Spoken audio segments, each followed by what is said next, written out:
シンプルですぐにできるサコッシュです。内側は裏布がついています。レッスンバッグの作り方とほとんど一緒なので、お子さんのレッスンバッグが作れる方なら大丈夫です。こちらは帆布生地で作りました。これはダイソーで売ってるアイロンプリントをつけました。材料です。表布が横33センチ、縦が50センチ。裏布が横33センチ、縦が42センチ。紐は1メートルです。これは幅2.5センチのものを使いました。それとセリアのメタルホック1つです。だいたいこの寸法で160センチの女性のこれぐらいの感じの長さになります。いろいろ自分で好きなサイズにするときはこの表を参考にしてください。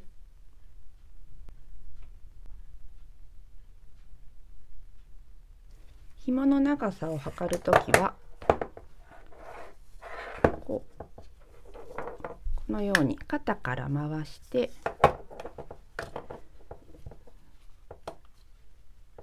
で、だいたいこれぐらいかなっていうふうに長さを決めてください。それプラス2センチが紐の長さになります。表布も裏布もこのように中表にして両端を1センチの縫い代で縫います。表と裏両方1センチの縫い代で縫いました。次に紐を仮縫いします。表布の縫い代どちらかに倒して縫い目の真ん中に紐を合わせます。ここを5ミリの縫い代で縫います。反対側もつけます。この時に紐がねじれないようによく注意します。こちらも同じように縫い代どちらかに倒して真ん中に紐を仮縫いします。両方につきました。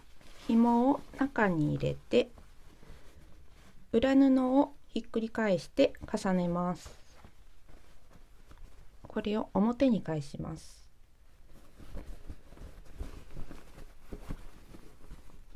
大体で大丈夫です。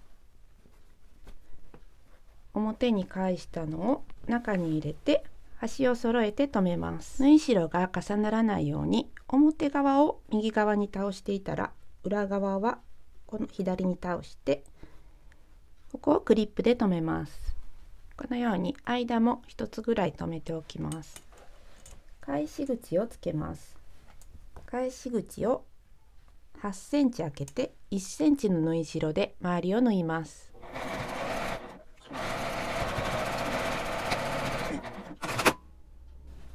返し口から表に返します。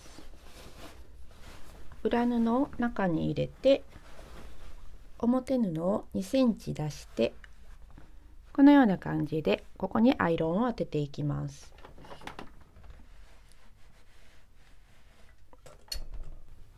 返し口のある方もこのように横に引くようにして慣らしてアイロンを当てます。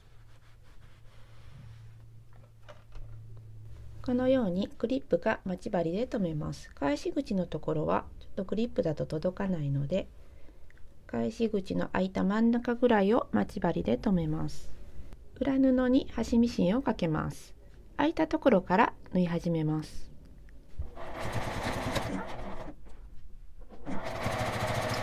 上端にも端ミシンをかけます。紐のところはまっすぐ伸ばして返し縫いをします。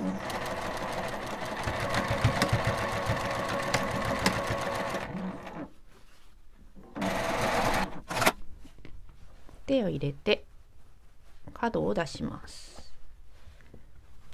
端は目打ちでこのように引き出しておきます。ホックをつけます。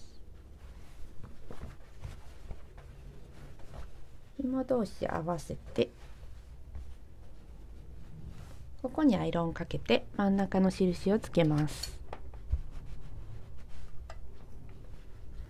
真ん中の上から1.5センチぐらいのところに目打ちで穴を開けます。タルホックを通して